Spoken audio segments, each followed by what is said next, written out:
नमस्कार दोस्तों। सब्जेक्ट है थ्योरी ऑफ मशीन, जिसके अंदर एक चैप्टर है पावर ट्रांसमिशन। उसके अंदर में open belt drive and cross belt drive के ऊपर आज न्यूमेरिकल सॉल्व करवाने वाला हूं। यदि आप इसको समझना चाहते हैं तो वीडियो पूरा जरूर देखें। यदि आप हमारी यूट्यूब चैनल पर वीडियो देख रहे हैं तो जो थ्योरी ऑफ मशीन सब्जेक्ट है इसका मैं कंप्लीट सिलेबस करा चुका हूं, वह डिस्क्रिप्शन बॉक्स में मैंने लिंक दे रखी है कंप्लीट सिलेबस की एक प्लेलिस्ट के नाम से। तो उस प्लेलिस्ट को जैसे ही आप ओपन करेंगे उसमें सभी टाइप की वीडियो मिल जाएंगे, जो भी थ्योरी ऑफ मशीन के इंपॉर्टेंट वीडियो है। और आप हमारी एबी क्लासेस ऐप पर भी इसको देख सकते हैं, उसको डाउनलोड कर लें। डिस्क्रिप्शन बॉक्स में मैंने उसकी भी लिंक दे रखी है। चलते हैं आज के न्यूमेरिकल को स्टार्ट करते हैं। जैसा कि न्यूमेरिकल में लिखा हुआ है अ शाफ्ट रोटेटिंग, एक शाफ्ट रोटेट कर रही है 200 आरपीएम से। ड्राइव्स एनदर शाफ्ट, मतलब दूसरी शाफ्ट भी है तो वह रोटेट कर रही है 300 आरपीएम से। तो जो स्पीडें दी है यहाँ पर डिवाइड हो जाएंगी, ये n1 हो जाएगी और ये n2 हो जाएगी। आगे लिखा है ट्रांसमिट 6 किलोवाट। 6 किलोवाट मतलब किलोवाट किसकी यूनिट है? पावर की। तो पावर की वैल्यू दी है 6 किलोवाट थ्रू अ बेल्ट, एक बेल्ट के through. The belt is 100 mm wide, जो बेल्ट है उसकी चौड़ाई दी है यहाँ पर 100 mm और जो थिकनेस है उसकी वह दी है 10 mm। The distance between the shaft, और जो हमारी दो शाफ्ट है उसके बीच की डिस्टेंस दी है 4 मीटर। इसको हम किससे डिनोटेट करते हैं? डिस्टेंस को x से।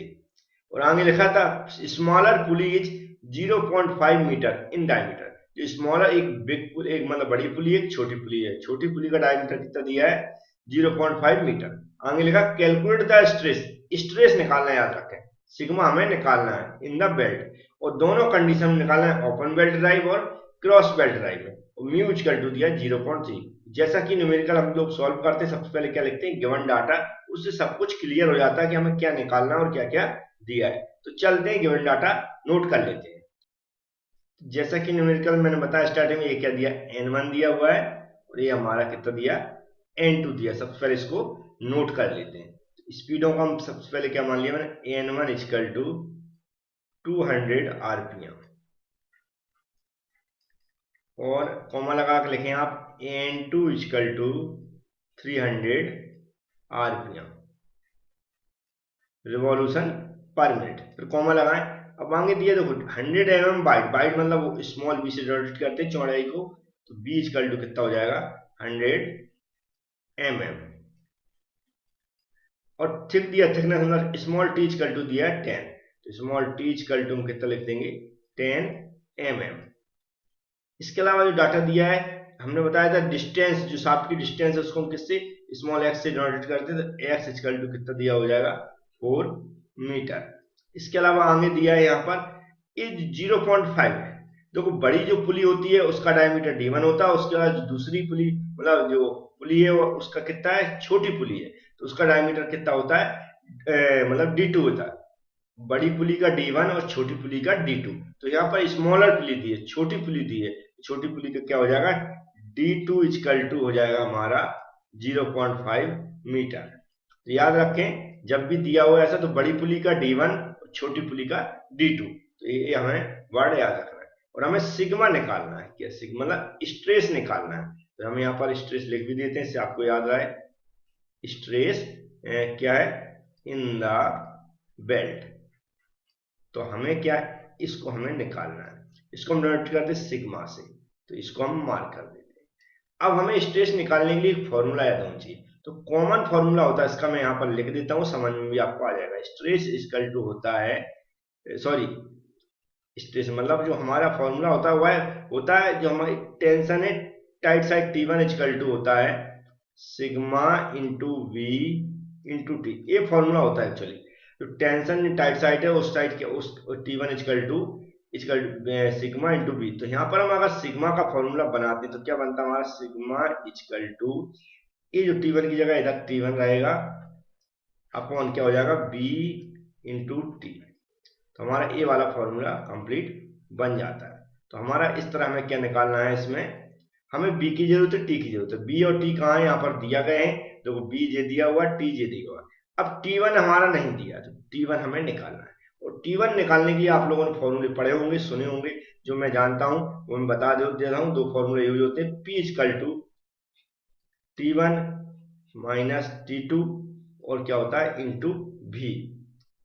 और दूसरा जो फॉर्मूला होता है वह क्या होता है वो भी मैं लिख देता हूं, T1 upon T2 equal to ई की पावर म्यू थीटा। ये दो जो फॉर्मूले हैं इनका उपयोग करके हम क्या करेंगे, T1 और T2 की वैल्यू निकालेंगे। तो पहला ही फॉर्मूला सबसे पहले मैं यूज करता है। पहला फॉर्मूला क्यों यूज कर रहा हूं, क्योंकि हम जानते हैं P इक्वल टू यहाँ पर पावर दी गई है, जो मैंने लिखी नहीं, चल लिख देता हूं, यहाँ पर भूल गया हूं। तो यहाँ लिख दें P इक्वल टू क्या दिया हुआ है, ऊपर दिख रहा होगा आपको, पावर दी गई है 6 किलोवाट। इसको हमें किस में चेंज करना, वाट में, तो 6 इंटू 10 की पावर 3 हो जाएगा और वाट में हो जाएगा। तो पावर दी गई है यहाँ पर, T1 T2 नहीं दी है तो उसको निकालना ही है। भी नहीं दिया तो भी हम निकाल सकते हैं। कैसे निकाल सकते हैं, क्योंकि यहाँ पर हमारा क्या दिया है, डी भी दिया है और हमारा पाई डी एन होता तो N1 N2 भी दिए, इस तरह हम निकाल सकते हैं। चलते निकाल के मैं दिखा देता हूँ। तो हम फॉर्मूला हम जानते हैं क्या होता है, V इक्वल टू, है ना, मैं जहां भी लिख रहा हूँ वहां पर आप ध्यान से देखा करें, क्योंकि कहीं भी लिख देता हूँ पेज पर, V इक्वल टू पाई। अब D2 की वैल्यू दी है तो D2 ही लिखेंगे, और N2 साथ में दिया है इसलिए D2 के साथ N2 ही आएगा, N1 ना रखें याद रखें। और इसके बटे में क्या हो जाएगा, पाई D2 N अपॉन 60 क्या होता है मीटर पर सेकेंड, क्योंकि यहाँ पर डायमीटर मीटर में दिया है ऑलरेडी। तो हम क्या करेंगे, यहाँ पर इसकी वैल्यू रखेंगे, पाई की जगह पाई रख देंगे कैलकुलेटर में। D2 की जगह कितना दिया है, 0.5 दिया है। N2 की जगह कितना दिया है, 300, बटे में हम क्या लिख देंगे, 60। अब जब इसकी वैल्यू निकालेंगे तो कितनी आएगी, अगर इसको हम कैलकुलेट करेंगे तो मेरी कैलकुलेशन के अकॉर्डिंग जो वैल्यू आ रही है वह आ रही है 7.855 मीटर पर सेकेंड। तो ये V की वैल्यू आ गई। अब हम चलेंगे इस P पावर से, हम जानते बी नो, यहाँ पर अच्छे से लिखें, बी नो दैट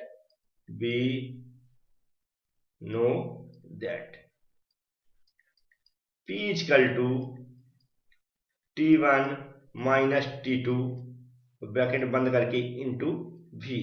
इसमें हमें वैल्यू पुट करना, T1 की T2 की वैल्यू नहीं दी है तो हम T1 माइनस T2 रखेंगे और मल्टीप्लाई में क्या कर देंगे, यहाँ पर V की जो वैल्यू दी है 7855, और जो हमारी पावर की वैल्यू कितनी दी है 6 इंटू 10 की पावर 3, तो यहाँ पर उसको रख लें 6 इंटू 10 की पावर 3। अब हमें T1 T2 की अगर वैल्यू निकालना है तो यहाँ पर क्या करें, T1 minus T2 equal to क्या हो जाएगा, जो इधर की वैल्यू इधर की, तो ये जो मल्टीप्लाई में तो ये किसके, इसके नीचे आ जाएगी, तो ये क्या हो जाएगा 6 इंटू 10 की पावर 3 अपॉन 7.855। अब ऊपर की वैल्यू नीचे का जब डिवाइड करेंगे तो जो हमारी वैल्यू आएगी, क्या हमारी कैलकुलेशन के अकॉर्डिंग आ रही, T1 minus T2 equal to, जो मैंने कैलकुलेट किया वो वैल्यू आ रही है 764, और किसमें, न्यूटन में। तो ये हमारी इक्वेशन, हम इसको क्या बना देंगे, 1। इसको हमें इक्वेशन को अच्छे से याद रखना है। तो आप इसको ऐसा हाईलाइट कर लें, इस इक्वेशन को, क्या आएगा, T1 minus T2 equal to 764। इस इक्वेशन को हमें याद रखना है क्योंकि आगे यूज करने वाले हैं। अब चलते हैं इसके आगे के भाग को सॉल्व करते हैं। तो हम अब दूसरा फॉर्मूला यूज करेंगे, कौन सा, ए वाला, जो क्या लिखा हुआ है, T1 upon T2 equal to ई की पावर म्यू थीटा।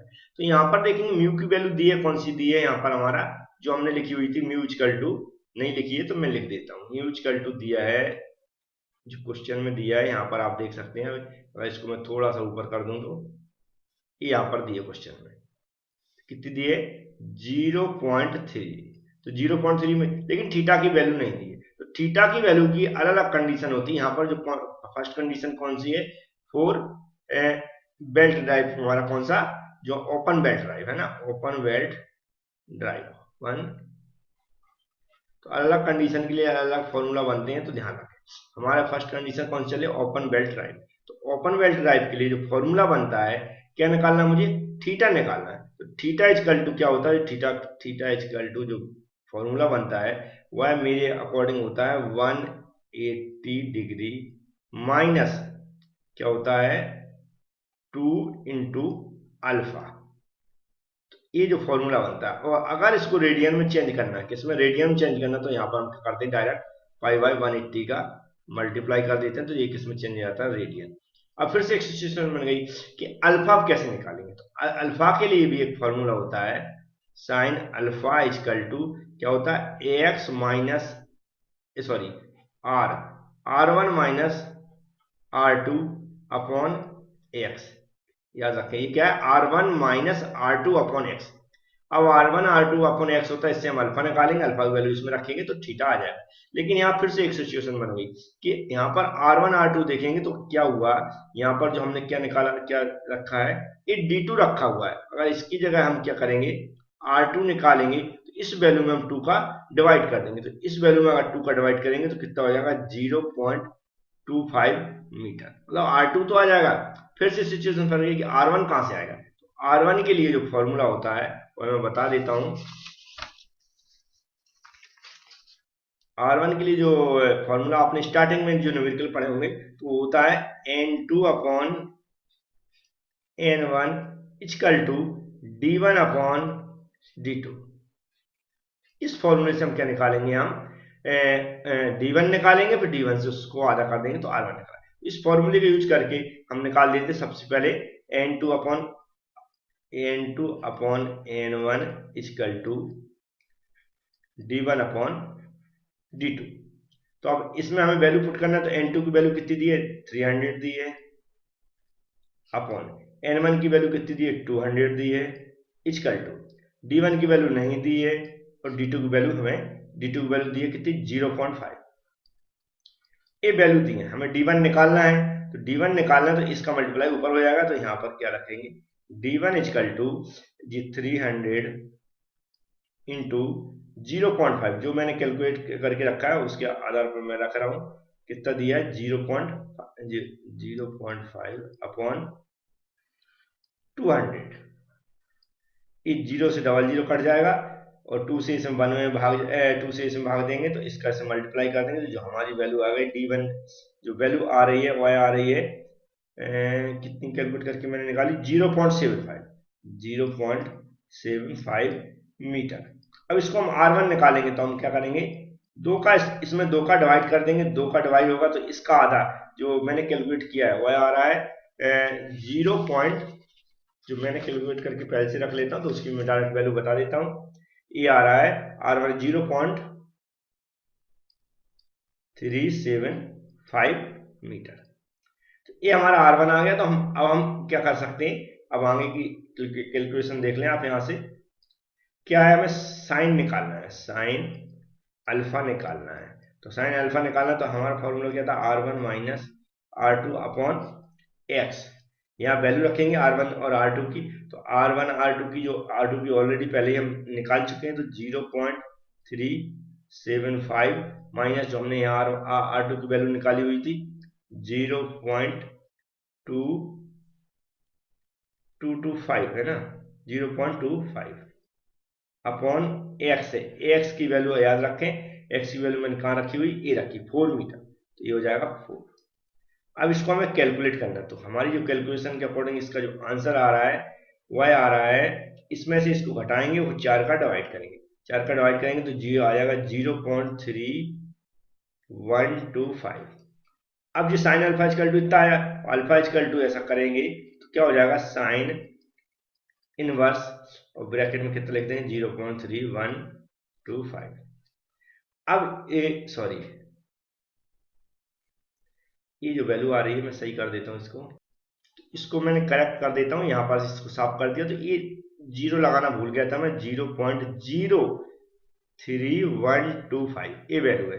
इसको अब हम यहाँ पर ब्रैकेट में रख देंगे, अल्फा इक्वल टू करेंगे तो ये इनवर्स में इधर आ जाएगा, तो क्या हो जाएगा 0.03125।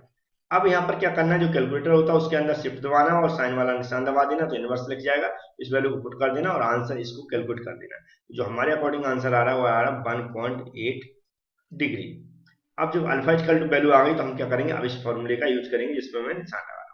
यहाँ पर क्या हो जाएगा, थीटा इक्वल टू जो वैल्यू दी कितनी दी है 180 फॉर्मूले में दी है -2 इंटू अल्फा, और क्या करेंगे, और रेडियन चेंज करने के लिए इसमें क्या कर रहा है, π/80 का मल्टीप्लाई कर रहा है। तो यहाँ पर हमें क्या करना है, सिर्फ वैल्यू पुट करना है, जैसे कि ये है 180 की जगह 180 लिख दें, माइनस 2 इंटू 1.8, सॉरी ये डिग्री नहीं है, अल्फा की वैल्यू, डिग्री हटा रहे हैं, 1.8 और इंटू पाई बाय 80। अब इसको हमें कैलकुलेटर से कैलकुलेट करना है, तो कैलकुलेटर से जो कैलकुलेट करेंगे वह हमारे अनुसार थीटा इक्वल टू जो आ रहा है रेडियन में, वह आ रहा है 3.08, डायरेक्ट रेडियन बता रहा हूं मैं। तो ये हमारी वैल्यू आ जाएगी किसकी, थीटा की। अब हमारे पास जो थीटा भी हो गया, यहाँ पर देखेंगे फॉर्मूला थीटा भी हो गया, म्यू इक्वल टू हो गया, तो हम इससे T1 T2 से इस इक्वेशन से आगे न्यूमेरिकल को बढ़ाते हैं। तो फॉर्मूला क्या है, ऊपर दिख रहा होगा आपको, क्या है T1, यहाँ से मैं यहाँ लिख देता हूँ इसको अलग करके थोड़ा सा ऐसा करके, ठीक है। अब फॉर्मूला क्या है, T1 upon T2 equal to क्या है, मी की पावर यू ई की पावर म्यू थीटा। तो हमने क्या किया, T1 की जगह T1 रख दिया और T2 की जगह T2 रख दिया, और e की पावर म्यू, म्यू की जगह कितना 0.3 और थीटा की जगह मैंने कितना निकाला 3.08। अब इसको अगर हम सॉल्व करेंगे तो इसकी जो वैल्यू, तो क्या करना, कैलकुलेटर के अंदर आपकी वैल्यू दी जाती है, इसको मल्टीप्लाई करेंगे, जो वैल्यू आ रही e की पावर कितनी आ रही है हमारी कैलकुलेशन में आ रही है 0.924। अब कैलकुलेटर के अंदर आपको शिफ्ट दबाना और LN वाला बटन दबा देना, ये वैल्यू टाइप कर देना है, तो हमारे जो रेशो आएगा कितना, T1 upon T2 equal to जो वैल्यू आएगी वह आएगी 2.52, ये वैल्यू आ जाएगी। अब यहाँ अगर T1 की वैल्यू निकालना है तो क्या हो जाएगा, T1 इक्वल टू ए, इसमें क्रॉस मल्टीप्लाई हो जाएगा तो 2.52 इंटू T2, ये हमारी T1 की वैल्यू आ जाएगी। इसके बाद अब आगे मैं बताता हूँ इसको थोड़ा सा नीचे कर लिया, इससे आप अच्छे समझ सकें। तो ये क्या होगा, तो ये जो फॉर्मूला है T1 माइनस T2 764 इक्वेशन 1, इससे हम क्या करेंगे, T1 T2 की जो भी हमने वैल्यू निकाली, क्या निकाली, T1 की निकाली हुई, तो T1 की पुट करेंगे। तो यहाँ पर हमें लिखना है फ्रॉम इक्वेशन 1, फ्रॉम इक्वेशन 1 ऐसा लिख देना, और जो हमें डायरेक्ट पूरी जो वैल्यू है वह रख देना है। यहाँ पर क्या दिया, T1 minus T2 equal to 764। T1 की वैल्यू यहाँ पर कितनी दी, 2.52 into T2 minus T2 equal to 764। अब यहाँ पर अगर T2 हम कॉमन ले लेंगे तो अंदर क्या बचेगा, 2.52 माइनस 1 इक्वल टू क्या हो जाएगा 764। अब इसमें से हमें इसको माइनस करना है, तो जो मेरी कैलकुलेशन के अकॉर्डिंग जो भी माइनस होगा वह आएगा T2 इंटू 1.52 इक्वल टू 764। हमें निकालना क्या, T2 निकालना है, तो 764 बटे में क्या आ जाएगा 1.52। इसको जब T2 इक्वल टू इसमें जब इसका भाग दे देंगे तो जो वैल्यू आएगी मेरे अनुसार वह आएगी 503। तो ये किस में आ जाएगी, न्यूटन। तो हमारे T2 निकाला मैंने, लेकिन हमें किसकी जरूरत है, T1 की जरूरत है, क्योंकि ये फॉर्मूला क्या था, T1 इक्वल टू, जो फॉर्मूला मैंने बताया था T1 इक्वल टू क्या था, sigma into B into T. तो हमें T1 निकालना है। अब T1 की क्या करेंगे, फिर से हम क्या करेंगे, इसी इक्वेशन में इसकी वैल्यू रख देंगे। तो फ्रॉम, यहाँ पर लिख देते हैं हम फ्रॉम इक्वेशन 1 आल्सो, है ना। तो हम क्या करेंगे, यहाँ पर क्या रख रहे हैं, T1 minus T2 equal to कितना है 764। T1 की वैल्यू हमें निकालना है, माइनस T2 की वैल्यू हम निकाल चुके, कितनी निकाल चुके 503 इक्वल टू क्या हो जाएगा 764। T1 इक्वल टू अगर करेंगे तो इस वैल्यू कहाँ पहुंच जाएगी, इधर 764 प्लस कितने हो जाएगी 503। तो इस तरह हमने T1 इक्वल टू क्या निकलेगा, जो भी हमारी वैल्यू आ रही है वह मैं बता देता हूँ। ये आ रही है 1267.56 न्यूटन। तो ये वैल्यू आ गई हमारी किसकी, T1 की। अब हम जानते हैं जो हमने फॉर्मूला बताया हुआ था, क्या बताया था, जो फॉर्मूला बना के रखा था, मैं यहाँ पर फिर से रख देता हूँ। क्या था actually, T1 equal to sigma into V into T था। हमें निकालना क्या था, सिग्मा। तो इक्वल टू क्या हो जाएगा T1 upon B into T. हमें सिर्फ वैल्यू पुट करना, क्या करना, T1 की कितनी दी है 1276 upon B into T. B into T की जो वैल्यू स्टार्टिंग में दी थी उसको मैं यहाँ पर डायरेक्ट लिख देता हूँ, कितनी दी थी 100 इंटू 10। अब हम इसको जब सॉल्व कर रहे हैं तो सिग्मा इक्वल टू जो वैल्यू आ रही है इसमें मल्टीप्लाई करके इसमें डिवाइड कर देंगे। जो मेरे अनुसार जो वैल्यू आई हुई है वही आई हुई 1.267 न्यूटन पर mm स्क्वायर। पर mm स्क्वायर क्या है, T1 न्यूटन में दिया है जी, यहाँ पर m इसका एक m इसका तो स्क्वायर हो जाएगा। इसको हम क्या लिख सकते हैं, 1.267 न्यूटन पर mm square equal to mega pascal होता है, तो इसको हम ऐसा भी लिख सकते हैं। तो ये ओपन बेल्ट ड्राइव के लिए मैंने सिग्मा निकाल दिया। क्रॉस बेल्ट ड्राइव के लिए सेम प्रोसीजर, सिर्फ हमें क्या करना है, अगर कुछ चेंज होता है तो क्या होता है, जो मैं लिख देता हूं यहाँ पर sine alpha equal to ax1 plus ax2 upon क्या हो जाएगा, सॉरी फिर गलत हो गया तो मैं सही, r1 क्या होता है, r1 प्लस r2 अपॉन क्या हो जाएगा x, और जब अल्फा निकल जाएगा यहाँ पर तो हमारा क्या होगा, वो थीटा निकालने का जो फॉर्मूला था वह भी चेंज होता है, क्या होता है 180 डिग्री प्लस 2 अल्फा, इसमें ब्रैकेट बंद करना है, अगर रेडियन में निकालना है तो क्या हो जाएगा 5/80, यहाँ पर इंटू लगाते हैं। ये दो फॉर्मूला यूज हमें सिर्फ अलग करना, किसके लिए, क्रॉस बेल्ट ड्राइव के लिए, क्रॉस बेल्ट ड्राइव। तो इस तरह आप क्रॉस बेल्ट ड्राइव के लिए आंसर निकालें और कमेंट में हमें जरूर करें, इससे हमें पता चल सके कि आप लोगों ने सॉल्व करके देखा है। सेम प्रोसीजर करके, ये सिर्फ अल्फा और थीटा की वैल्यू निकालने के लिए आपको ये अलग से डिफरेंस दोनों फॉर्मूला यूज करके आप क्या करेंगे, थीटा निकाल लेंगे, थीटा की वैल्यू फिर से हमें कहां से रखना है, इस यहां से रख के हम क्या करेंगे, उसको सॉल्व कर देंगे। उम्मीद है न्यूमेरिकल समझ में आया होगा आपको। Thank you friends.